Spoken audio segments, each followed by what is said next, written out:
In this video, I want to share with you a very interesting idea that I've been thinking about lately, and that is that you as a separate observer, you don't really exist. And by you here, I mean, this separate identity that is different from everything else around it. This cut off ego, that you're just something in a bag of skin. And how this is an illusion. That there is not something permanent in you. A thinker behind the thoughts. And as the thoughts change, an experiencer behind the experience. And as all the experiences change, there is this constant something behind all of those experiences. As if time goes on, you see, there is this constant something, and that is you. And how this is really just an abstraction. It's an illusion, it's made up. When we try to find it, we can never really catch hold of it.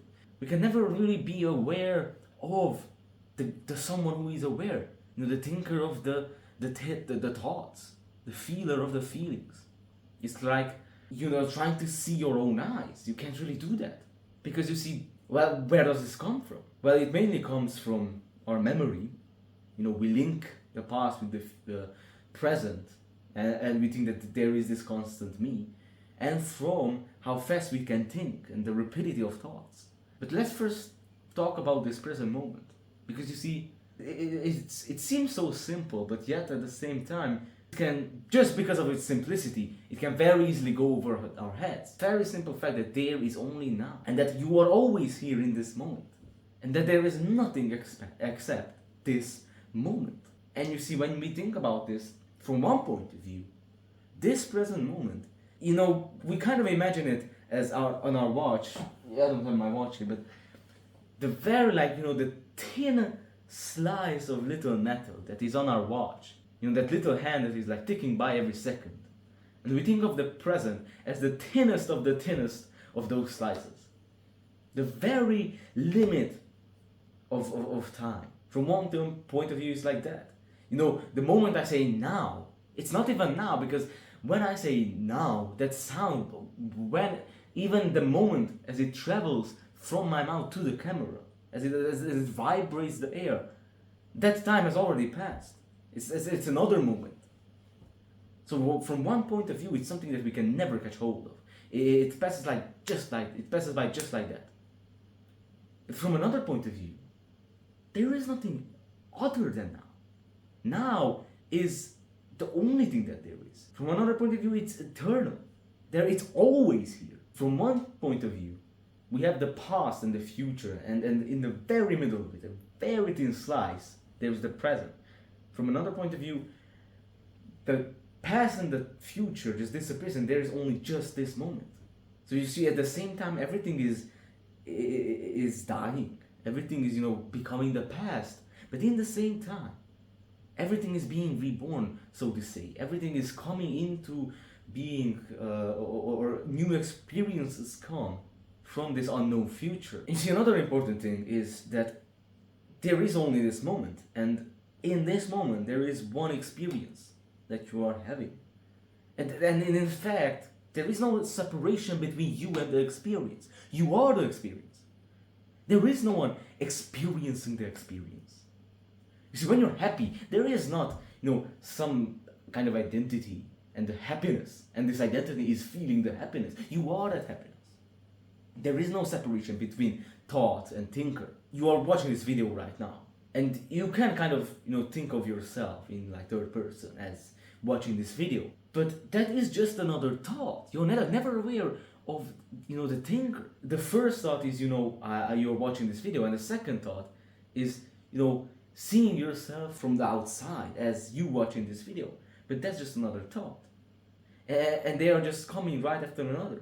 You can't separate yourself from the present experience. You see, this present moment is really just an ever-changing experience. It's just experience after experience after experience. And you can only be aware of, a sensation, some kind of feeling, some kind of thought and experience. But you are never aware of the experiencer.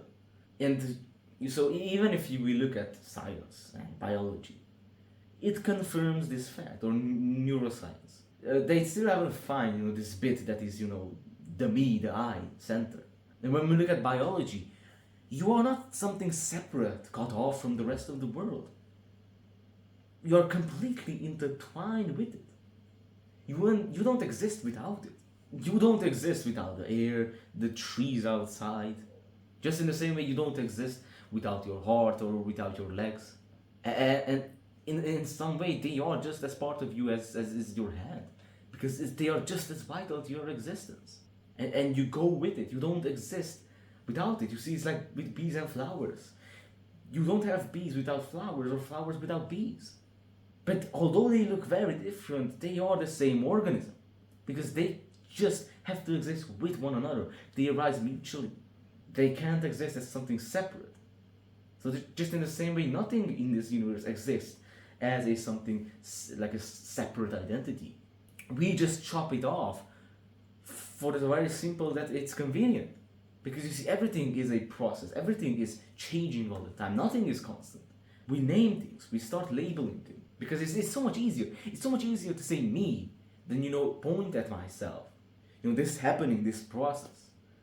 Or, when I want to talk about water, it's much easier to say the word water than to, bring someone to the river over there and point at the river.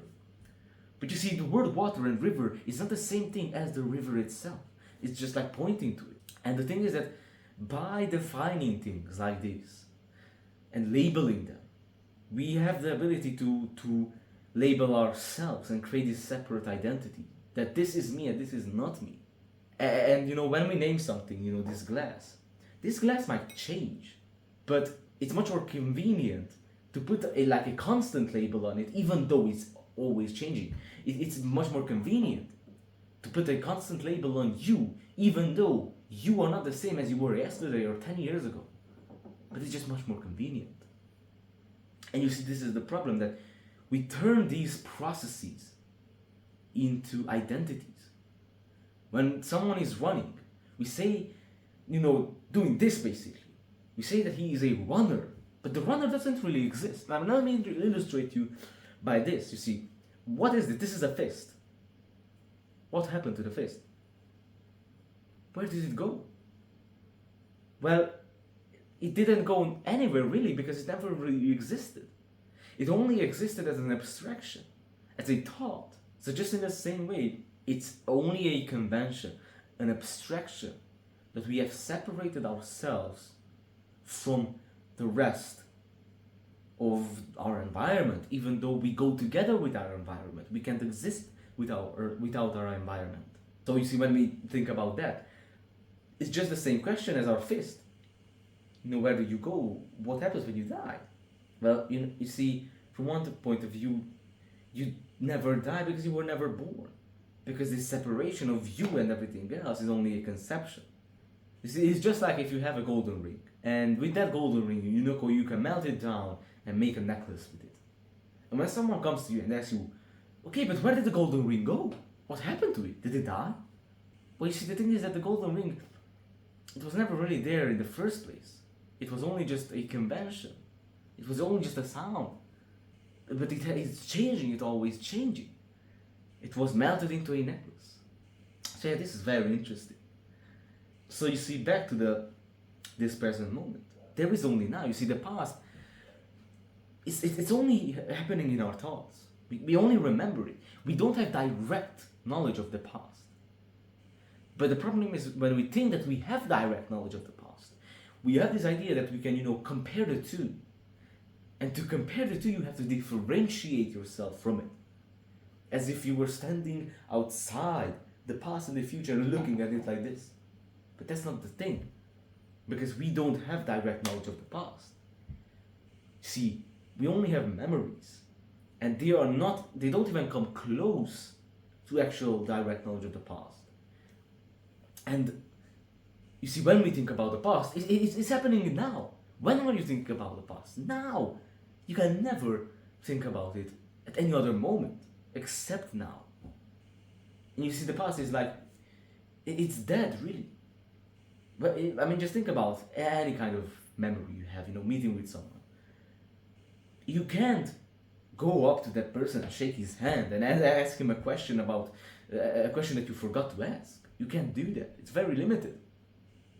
It's only like a trace of the past. You see, the past is really a trace of the present. It's like a bird flying through the sky.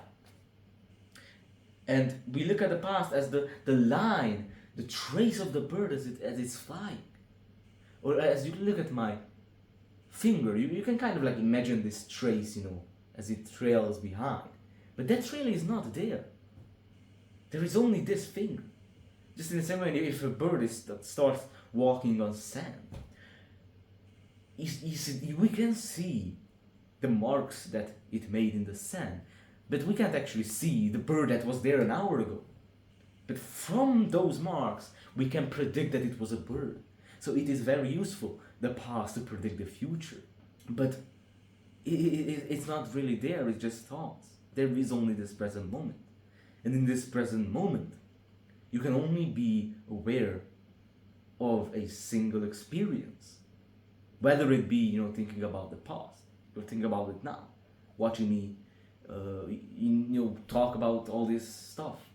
You're watching it now, or thinking about yourself watching it now, or thinking about yourself watching it now. But you're never aware of someone, a thinker outside of those thoughts.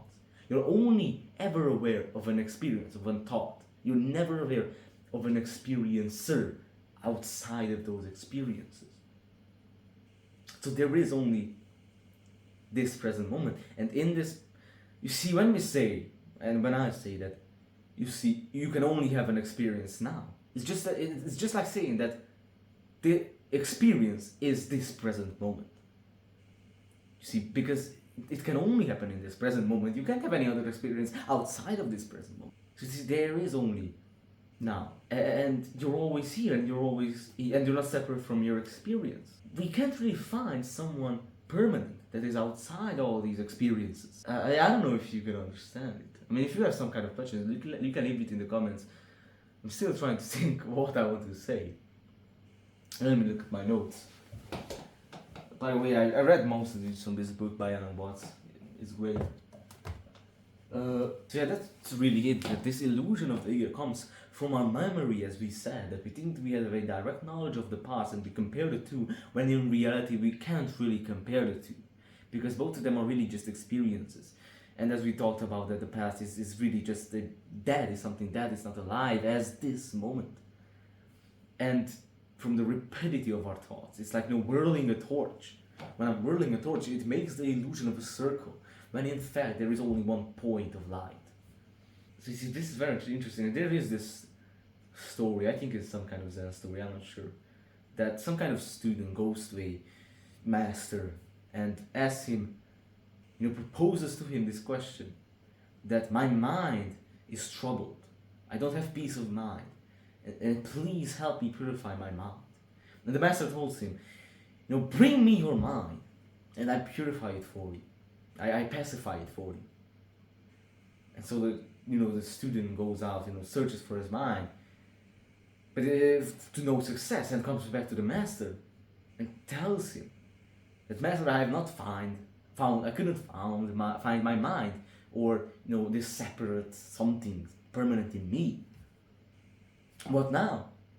And the master tells him, there, your mind is pacified. You are cured. You have presence of mind. Because he realized that there is no one outside of experience. See, when we want security, it's really a trap, this desire for security, because what does that mean? Because, as we talked about in this video, there is no one to assure security for. Who are you, protecting? There is no one to protect. Because you see, when you desire security, what you are doing is trying to stop the flow of life. The fact that everything is changing, and try to get some permanence, some security for you. But the more you try to stop the flow of life, the more you isolate yourself from it. And the more you isolate yourself from it, the more alone and scared you feel. And this feeling, in fact, causes insecurity. So it's a vicious circle. So this is very interesting. And you see, the problem is that a lot of the time we try to get away from this present experience. When we're happy, we most of the time we can really be absorbed in this present experience. But when we have some kind of, when we suffer, when we have some kind of pain, we try, we go around in circles, agitating ourselves and frustrating ourselves, trying to get away from it. But we can't. You can't get away from this experience. Because you are it, you are this experience. As we talked about, there is no separate experiencer from experience, because you can't have one without the other, which means that they are one. Just with the same with trees and flowers.